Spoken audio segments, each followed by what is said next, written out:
సిద్ధరామయ్య రాజీనామా తర్వాత పార్టీ ప్రభుత్వంపై కాంగ్రెస్ ఫోకస్ చేస్తోంది. శాసనసభాపక్ష నేతను ఎన్నుకోకపోతోంది కాంగ్రెస్ ఎమ్మెల్యేల బృందం. కర్ణాటక కొత్త సీఎంగా శనివారం డీకే శివకుమార్ ప్రమాణం చేయబోతున్నారు. నాయకత్వ మార్పు బాధ్యతల్ని ఇన్ఛార్జ్ రణదీప్ సింగ్ సుర్జేవాలా చూస్తున్నారు. కేబినెట్ పునర్వ్యవస్థీకరణ, పీసీసీ కార్యవర్గంలో మార్పులకి కూడా కసరత్తు జరుగుతోంది. పీసీసీ పదవికి రాజీనామా చేయబోతున్నారు డీకే శివకుమార్. డీకే శివకుమార్ స్థానంలో పీసీసీ చీఫ్ గా సతీష్ జాక్రిహోళి రాబోతున్నారు.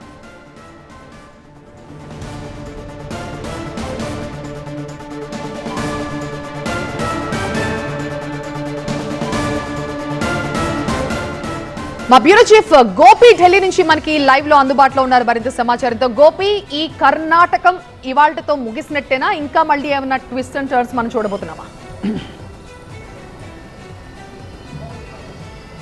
ఎస్, ఒక చివరి దశకు వచ్చిందని అయితే కనిపిస్తోంది. ఎందుకంటే సుదీర్ఘకాలంగా సిద్ధరామయ్యని మార్చాలి, డీకే శివకుమార్కి బాధ్యతలు అప్పగించాలని చెప్పి కర్ణాటక నాయకత్వం పవర్ షేరింగ్లో భాగంగా 2.5 ఏళ్లు సిద్ధరామయ్య, 2.5 ఏళ్లు డీకే శివకుమార్ అన్నది చర్చనీయాంశంగా ఉంది. అయితే 6 నెలల క్రితం దీన్ని ఎక్స్టెండ్ చేస్తూ తానే ముఖ్యమంత్రిగా ఉంటాను అని చెప్పి సిద్ధరామయ్య చెప్తూ వచ్చారు. కానీ 2 రోజుల క్రితం ఢిల్లీలో జరిగిన సమావేశంలో రాహుల్ గాంధీ సిద్ధరామయ్యను ఒప్పించడం జరిగింది. ఈ నాయకత్వ మార్పుకు సంబంధించి ఢిల్లీలో అటు ఆయనకు రాజ్యసభ ఇస్తామండో, ఆయన కుమారుడికి యతీంద్రకి క్యాబినెట్ పదవి, అలాగే పార్టీలో కూడా ఉన్నత పదవులు ఇస్తాం, అలాగే మీ ఓబీసీ మేనియాని దేశవ్యాప్తంగా నెక్స్ట్ ఎలక్షన్స్కి ఉపయోగించుకుంటాం అన్న అంశంలో సిద్ధరామయ్యను రాహుల్ గాంధీ ఒప్పించడం జరిగింది. దీంతో ఈరోజు సిద్ధరామయ్య తన ముఖ్యమంత్రి పదవికి రాజీనామా చేయబోతున్నారు. కర్ణాటకకి సుదీర్ఘకాలంగా ముఖ్యమంత్రిగా పనిచేసిన వ్యక్తి సిద్ధరామయ్య కర్ణాటక స్టేట్లో. సో ఇప్పుడు ఆయన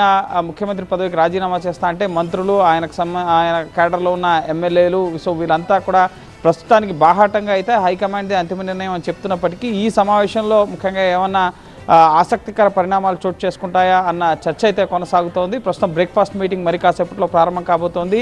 డీకే శివకుమార్ అలాగే మంత్రులు వీరంతా కూడా ఈ బ్రేక్ఫాస్ట్ మీటింగ్కి హాజరవుతున్నారు. అధిష్టానం నిర్ణయాన్ని ఇటు ఢిల్లీ రావాలని, రాజ్యసభకు రావాలని చెప్పి అధిష్టానం సూచనని, అలాగే తాను రాజీనామా చేయబోతున్నానన్న విషయాన్ని వీటన్నిటినీ కూడా మంత్రులకు ఆయన వివరిస్తారు. అనంతరం ఇటు గవర్నర్ కూడా అందుబాటులో లేరు. ఇక్కడ ఉన్న మరొక ట్విస్ట్ గవర్నర్. సో గవర్నర్ నిన్న రాత్రి ముంబై వెళ్ళారు, అక్కడి నుంచి ఇండోర్ చేరుకున్నారు. సో ఆయనకి నేరుగా ఆయన కలిసి రాజీనామా పత్రాన్ని అందజేస్తారా లేక ఈమెయిల్ చేస్తారా, అలాగే దానికి గవర్నర్ ఆమోదం, నెక్స్ట్ నాయకత్వ మార్పుకి నెక్స్ట్ సీఎం ప్రమాణ స్వీకారం చేయాలన్నా గవర్నర్ కావాలి, సో సిద్ధరామయ్య రాజీనామాను ఆమోదించాలన్నా గవర్నర్ కావాలి. సో ఆయన ఎప్పుడు బెంగళూరుకు వస్తారు. సో ఆయన రాజీనామా ఆమోదించిన తర్వాత ముఖ్యంగా కొంత సమయం పట్టే అవకాశం కనిపిస్తుంది. ఈ నాయకత్వ మార్పుకు సంబంధించి 1-2 రోజుల్లో క్లారిటీ వస్తుంది. ముఖ్యంగా శనివారం ప్రమాణ స్వీకార కార్యక్రమంగా తెలుస్తుంది కాబట్టి సో సిద్ధరామయ్య రాజీనామాను గవర్నర్ ఆమోదించాల్సి ఉంటుంది, లేదా గవర్నర్ ముఖ్యంగా తమిళనాడు తరహాలో ముఖ్యంగా ఏ విధంగా అయితే విజయ్ ప్రమాణ స్వీకారానికి 5 సార్లు కలిస్తే కానీ బల నిరూపణ విషయంలో ఒక ఏకాభిప్రాయానికి రాలేక ఆలస్యమైందో, సో అదే విధంగా ఇక్కడ కూడా కర్ణాటకలో కూడా ఆ తరహా పరిణామాలు చోటు చేసుకుంటాయనేది మనం మాత్రం వేచి చూడాల్సి ఉంటుంది. కానీ ఎమ్మెల్యేలు మెజార్టీ ఇప్పటివరకు ఎవరైతే బాహాటంగా కొంతమంది సిద్ధరామయ్య మద్దతుదారులు మీరు రాజీనామా చేయొద్దు అంటూ కొంతమంది చెప్తున్నారు, అలాగే 30 మంది వరకు కూడా ఎమ్మెల్యేలు డీకే శివకుమార్ని వ్యతిరేకిస్తున్నట్లుగా కూడా తెలుస్తుంది. సో అధిష్టానం నుంచి ముఖ్యంగా స్టేట్ ఇన్ఛార్జ్ రణదీప్ సుర్జేవాలా ఈ నాయకత్వ మార్పుకు సంబంధించిన ప్రక్రియని కొనసాగిస్తున్నారు.